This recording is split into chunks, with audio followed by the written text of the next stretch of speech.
Straight Shift with the Car Chick, the podcast that's all about cars, buying, selling, fixing, and driving, and sometimes running fast if you're the car chick. Now, here she is.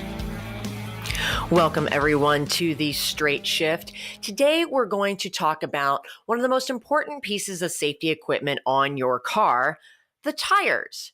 Okay, I know what you're going to say. What? Tires? Safety equipment? Tires aren't safety equipment. Safety equipment's things like airbags and brakes and seat belts, things like that. Yes, those are very important pieces of safety equipment, but I am here to argue today that tires are one of the most important pieces of safety equipment. So let me make my case to you. Let's talk about what tires actually do. They're not just rubber donuts that hold up your car while you're driving down the road. Tires are what stop your car. Now, I know you're probably thinking, no, brakes are what stop my car. True, brakes are what stop the wheels of your car from rotating. But it's the actual friction of the rubber tire against the road surface that causes your car to stop. Now, I promise I'm not going to get any more scientific and technical and get into the physics of coefficients of friction and all that stuff. But I want everyone to understand why this is so important. And think about the last time you were driving in the rain. When you hit your brakes, your vehicle doesn't stop as fast. Why? Because the road is wet, meaning that the friction between your tires and the road is reduced. Therefore, it takes longer for your vehicle to come to a stop, which translates to, oh gosh, I got to leave a lot more space between me and the car in front of me and take extra time. When I hit those brakes, I've got to leave myself extra time for the vehicle to stop. The tires themselves, how they're made, the compounds that are used, the tread pattern, how much tread depth you have, these are all factors that go into how good of a tire do you have. Now, when people shop for tires, and I understand shopping for tires can be very, very difficult because it's difficult to know what's a good tire and what's not. And you see prices all over the board. And what people tend to do is they shop for tires based on price. And I want to talk about why it's really dangerous to do that.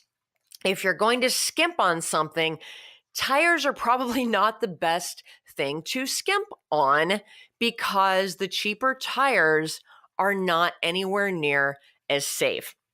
Now, I didn't really appreciate just how important tires are and really understand how the composition of the tires and what goes into it makes that big of a difference until I did some tire testing with Michelin over a few years.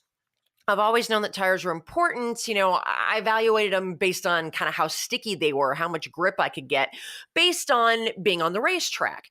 And my experience with tires was really limited to, growing up in Wisconsin and, what tires worked well in the snow for half the year up there, as well as, what tire gave me the most grip on the racetrack.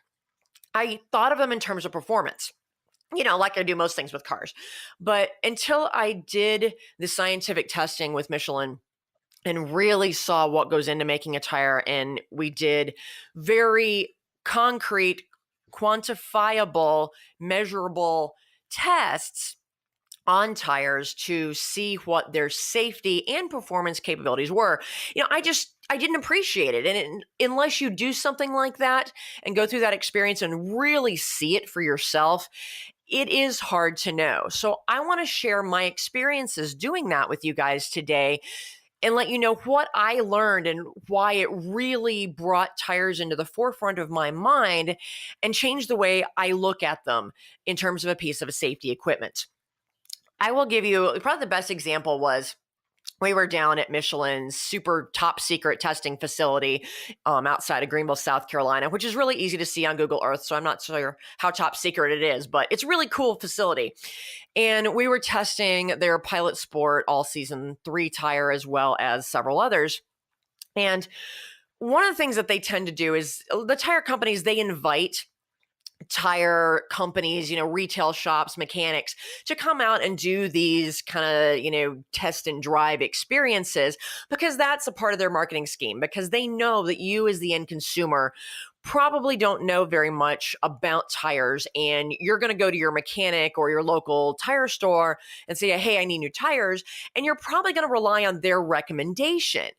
And there's nothing wrong with that, as long as the people at your tire store really know what they're doing and they have been to these events and they have studied the tires. They're not just recommending whatever they're getting a special kickback from the manufacturer on, because let me tell you, that happens too.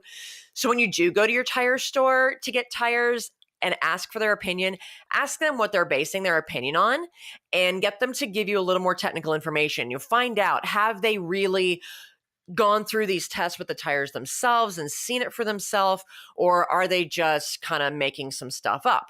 That can happen. So what we did was, when we were down there doing this testing with Michelin, one of the things that Michelin noted was that a lot of the tire, most of these guys are guys, right? So they come and do these tests, and Michelin tends to use 3 Series BMWs as their testing vehicles. And, they're great vehicles. But what they were hearing from the tire sellers was that, oh, wow, this is such a great car. The car handles so beautifully. They were giving the BMW all of the credit for its handling and not the car. Not the tires. So what we did to kind of prove the point was, we put a set of probably the worst, cheapest, crappiest Chinese rubber donuts. I swear these were like $20 a tire onto the BMW. And we took that around the racetrack. And let me tell you, at no time did I have any control whatsoever over that car. I might as well have been driving on ice. Those stupid rubber donuts just slipped and slid and did not grip. And it was really fun, mind you, from my perspective, but the tires were so bad that I might as well have been driving on like little plastic Tonka toy tires and not something rubber. And then we tested against a Michelin tire, and we tested that on a Toyota Sienna minivan, affectionately known as the Swagger Wagon. And we took the minivan around the racetrack. And because it had good tires on it, lap times were 6 seconds faster than in the BMW. That is the difference a tire can make. And that was testing from a performance standpoint. The other thing that we did was we tested the tire's stopping power on both wet and dry conditions. So what we did was we were using, at the time, Infiniti G37 sedans, which is, a good, powerful car, a decent sized sedan, reasonably heavy, not an SUV, but still a good sized vehicle. And we would floor it straight line, get it up to 60 miles an hour. And then as soon as we crossed a certain line on the track, we would slam on the brakes, just like, if something jumped out in front of you and you had to hit your brakes in an emergency situation. And lasers measured the distance from when, we hit the brake pedal to when the car actually came to a complete stop. And we tested that with a variety of different tires. And with, the good tires like the Michelins, and I'm throwing that name out there because I've done a lot of testing with them. I do happen to think they're the best tire on the market. They are a little more expensive, and they are not paying me in any way for this podcast. There are lots of other good tires out there too. I've done this with Goodyear. We've done this with, several different tire companies, Hankook. There's lots of good tires out there. But the difference between, a good tire on your car and when it stops versus when you're on a cheaper kind of no-name discount type of tire, most of which are made somewhere in Asia, the stopping distance, they were doubled on the crappy tires. And this is on perfectly dry conditions, and these were brand new tires. So, if the good tire stopped in 12 feet and the crappy tire stopped in over 22 feet, holy cow, that's a huge difference on the road. That is the difference between your car stopping in time to prevent you from rear-ending someone or you becoming a part of the back seat of the car in front of you. This is why you just don't mess around with tires, and you need to invest in as good a quality tire as you can for the money. Those tests were in dry conditions. We did the same thing in wet conditions. They started pouring, tons of water onto the track, and we repeated the test. And in the good tires, we compared our times with, the good tire on the dry and the good tire on the wet. And yes, your stopping distances are going to double, sometimes triple when it is wet. The tread on the tire is what channels water away from the tire. So it basically takes away that layer of water that is creating that barrier between your tire and the road and preventing friction from happening, therefore preventing you from stopping your tire. If you've ever been driving in really, really heavy rain conditions and you've started to hydroplane, what that is your tire is now touching water only and not the road. Your car has become a boat and you are skimming across the water. And that's very, very scary if it's ever happened to you. When that happens, the tread of your tires it's exceeded their ability to channel all that water away. So obviously that means that the tread depth on your tires and the type of tread and how good that tread is at moving water away from the wheel of your car, that's huge. It makes a big, big difference. And you wouldn't think, how are there that many different types of treads? Believe me, there are a bazillion different types of tread patterns, and manufacturers spend a ton of money researching and testing which tread patterns work the best and how do they work when they're brand new and you've got a lot of tread because the tire's, nice and thick because it's brand new, versus when the tire's halfway worn or you've only got, say, 20% of the tread depth remaining because the tire's really worn out. What are the differences with that? We've tested between a brand new tire and a tire that's worn 50% of the time versus a tire that's, basically at the wear bars and desperately needs replacing. And the difference in the stopping power across those is astronomical. When your tire is just 50% worn, you look at it and you're like, I still got plenty of tread left. That's true, but you have lost as much as 80 to 90% of your stopping power, especially in the rain. Now, that doesn't mean you have to go out and replace your tires at, when they're 50% worn, obviously not. But it does mean that you need to recognize that your stopping distances are going to be greater, and you need to leave yourself more time to stop, both in the dry and especially in the wet. When we come back, I'm going to take a really super quick break, and then I'm going to talk to you about how do you choose tires? What are the different things that you need to look at, as well as how do you find out the age of your tire? I will be right back after this.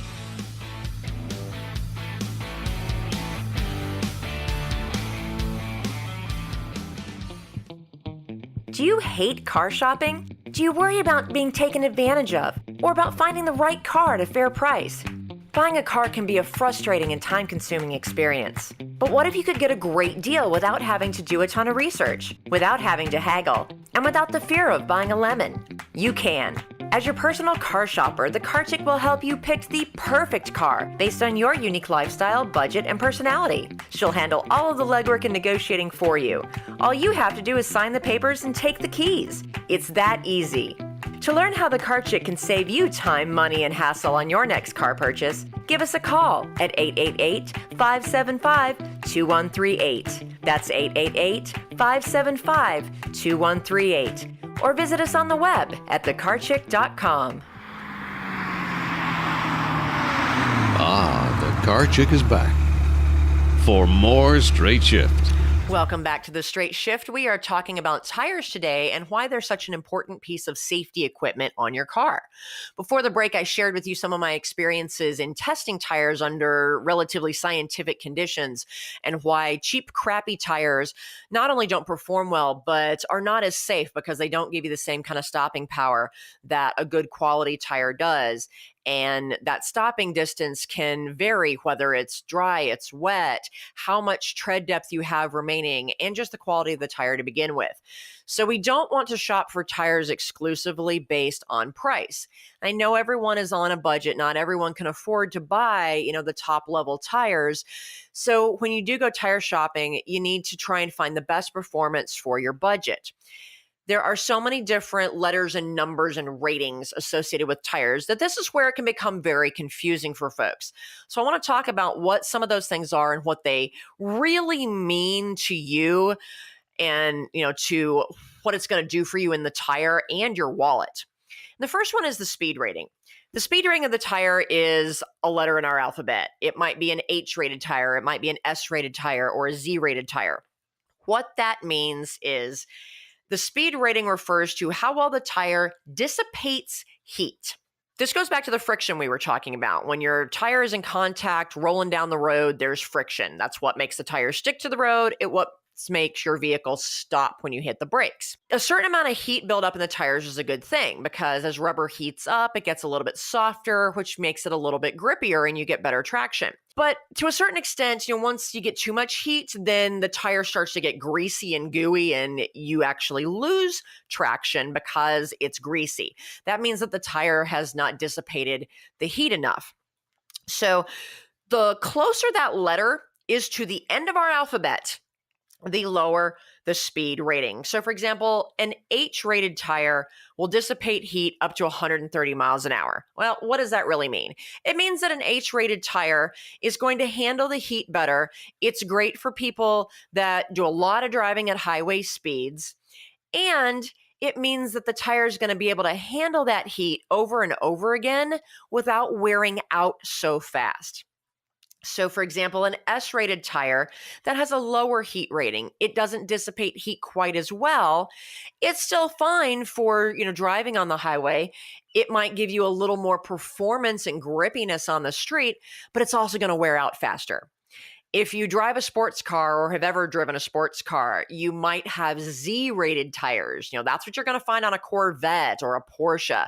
Those tires are really, really grippy. They warm up fast. They stick to the road, but you also wear them out a heck of a lot faster. So that's something to balance. What type of driving are you going to be doing, and how much do you want to spend on a tire for how long it's going to last? The next rating that you need to consider is also a letter or a couple of letters, and that's the load rating. When you're looking on the side of the tire and all those crazy letters and numbers that are confusing, the load rating is right before the H or the S or the Z, the speed rating on the tire. It refers to the load capacity, the carrying capacity of that single tire.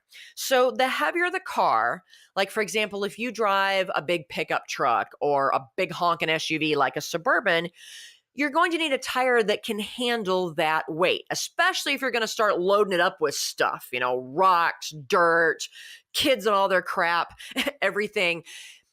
The sidewall of the tires is the softest part of the tire. So if you take a tire that's maybe laying around in the garage and you press on it, you will see that sidewall flexes. And if the sidewall flexes too much, it can blow out. It can only handle so much pressure. So a tire that has a higher load rating, like an LT tire, which stands for light truck, that's going to have a stiffer sidewall. The tire is going to be stronger so that when the weight of the vehicle and all the stuff you're putting in the vehicle presses down on those tires, that sidewall is not going to flex as much. The tire is going to be strong enough to hold up the heavy vehicle without blowing out. So if you do have a heavy vehicle, you plan to load it down with even more heavy stuff, make sure that you are not skimping on that load rating. Another grade is the treadwear grade. That's usually a 3-digit number. And this is how sticky the tires are. This is another rating that lends itself to how long the tire is going to last, trading off with how well it's going to perform, how sticky or grippy is it going to be in the corners and on the road. This is a DOT number. Like for example, 140 is the lowest DOT approved traction or treadwear rating for street tires. So if it's lower than that, if it's like 100 or 90, you're not allowed to drive that on the street. That's a racing tire. It's a racing slick. It goes on the road. It goes on the racetrack. It does not go on our city streets. Now, most passenger tires that you're going to find are going to be maybe somewhere in the 300 range. You might even find one that's a 400 range. That tire's not going to stick real well, but it's probably going to last you a really long time. So if you're just tooling around town doing just normal driving and you don't have a performance car and you don't take the corners like a complete maniac like I do, then you don't need that higher level of performance, that higher stickiness. Go for the higher tread wear so it will last you longer and you'll get more of your money's worth. As I said before, as a tire wears, you lose traction, especially in the wet. So if you are going out and buying new tires, you're trying to time when to buy new tires. Obviously, if you're down to the wear bars, it's time to get new tires, and it doesn't matter what time of year it is. But if you have an option, to buy tires, in September, or it's going to last you a little bit longer getting into November, especially if you live in an area that gets more precipitation in the winter, but not so much that you have to actually switch over to full-blown snow tires, buy the tires in the fall, because that way you have brand new tires going into the wetter winter months. If you live someplace where spring is the rainiest time, where your area gets the most precipitation, then get new tires if you can at that time, because you always want to have the most possible tread depth during the rainiest times of the year, because it will give you the most traction. Another fancy code on the side of the tire that I want to talk about refers to the age of the tires. And this is something that a lot of times people don't realize. They don't think about when they get new tires to check how old that tire is. Now, it's not that I'm saying that tires are like milk and they spoil after 8 weeks. If a tire is a year old, that may not be a big deal at all. But if it's 5 or 6 years old, that's going to be a much bigger deal. Here's why. Here's what happens to tires as they age. Tires are subject to a process called oxidation. That means that oxygen interacts with the compounds in the rubber, causing them to harden and eventually become brittle. If you've ever seen, if you've had rubber products in your house, we notice this with our scuba gear from scuba diving. Over time, that rubber in our snorkels and masks gets more brittle and it breaks down. This happens to tires as well. No rubber is immune to oxidation. And if higher temperatures are involved, for example, if a tire has been sitting in a warehouse for several years, which can happen, and that warehouse is not climate controlled, and that warehouse is in Arizona, then those tires have been sitting in a sweltering warehouse for years.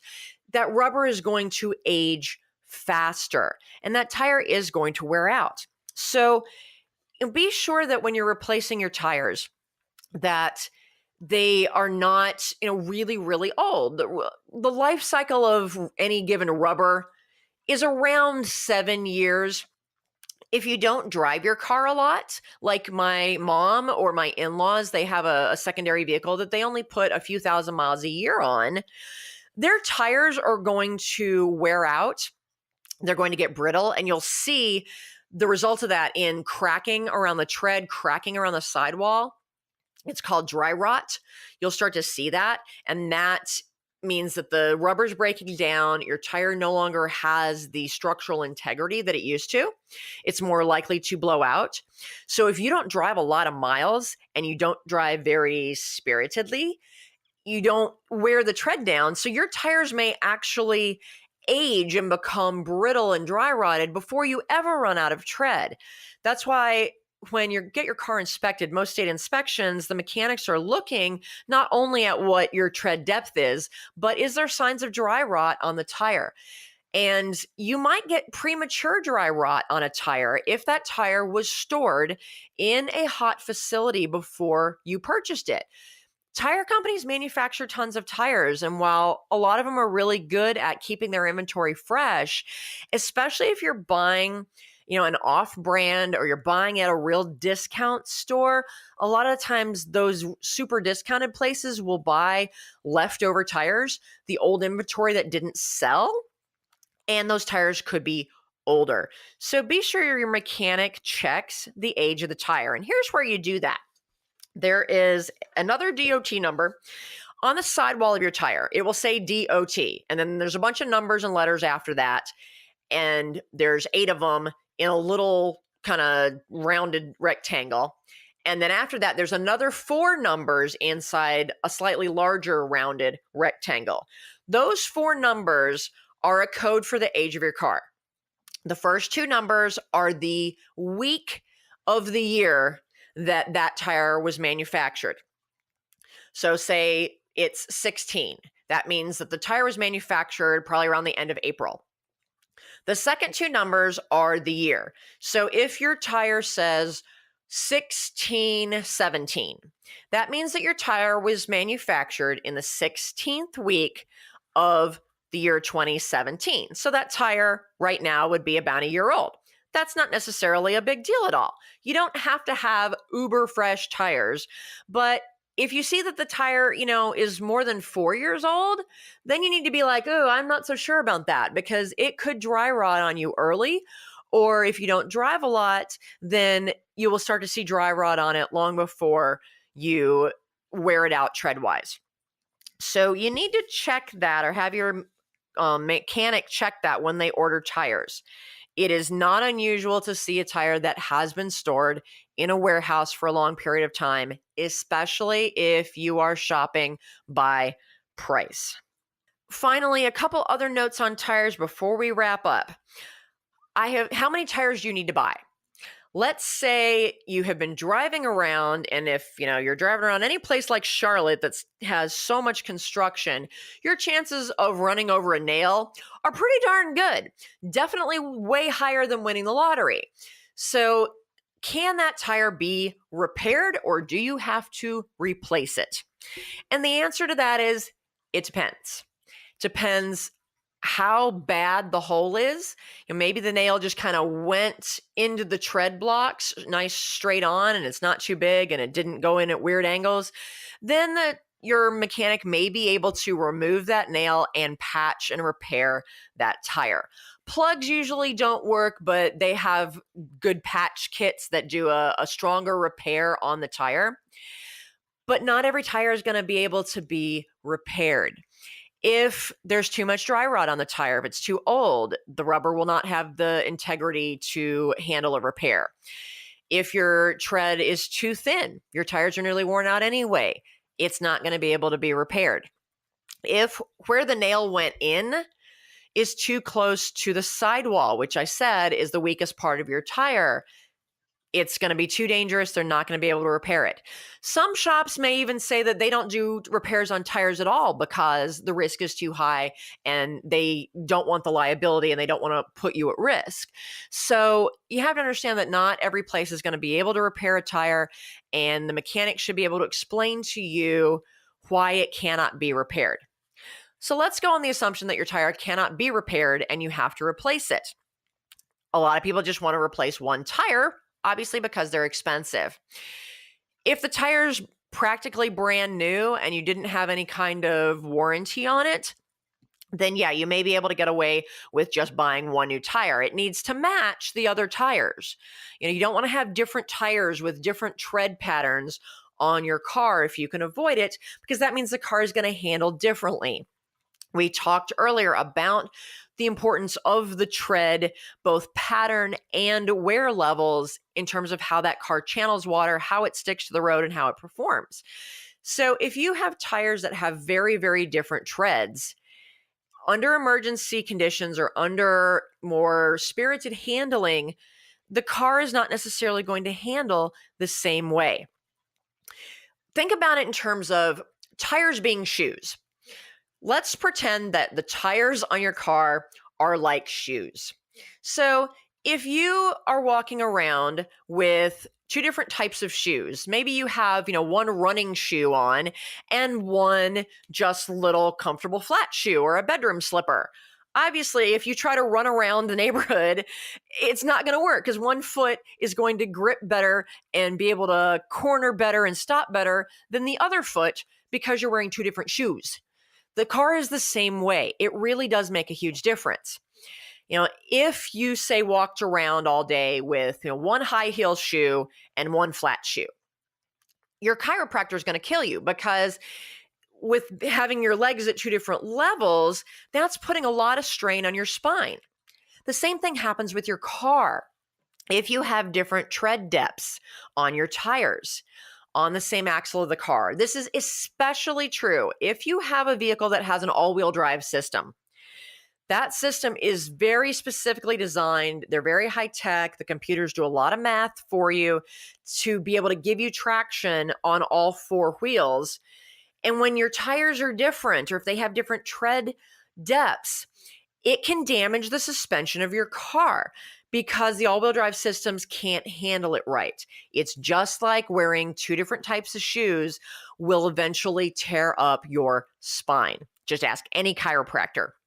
This is why if you own an all-wheel drive vehicle and you have to replace one tire, you need to replace all four tires because they always have to match. It's another good reason to keep them rotated really well so that they're wearing evenly. If your car is two-wheel drive, then you can get away with just replacing the two tires on that axle. So let's say you run over a nail and the tire can't be repaired. Let's say it's the left front tire. You need to replace both of the tires on the front axle. And I'm going to throw one more thing in just for confusion. Then have the mechanic rotate those two brand new tires to the rear axle. And here is why. And we have tested this as well. The tire with the least amount of tread is going to have the least amount of traction, right? We've talked about this a couple times now. If that is the back end of your car, if the back end of your car loses traction, it's going to start swinging around on you back there. But by the time you feel that slippiness, you may not be able to do anything about it. It dramatically increases your chances of spinning out. If the tires with the least amount of grip are on your front axle, that's really closely connected to your steering wheel. And if the front of the car starts to slide, you're going to feel it almost instantly. And you have a much better chance of being able to correct and keep the car from spinning out. So always have the tires with the most tread on the back end, the back axle of your vehicle for safety.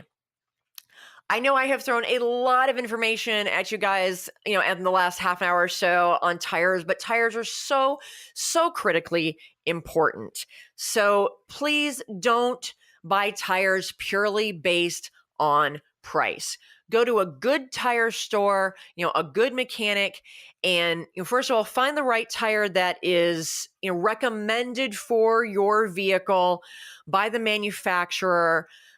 Get a recommendation from a good tire expert who has gone out there and done the type of testing that I have done with the tire companies that really understands how important the tires are.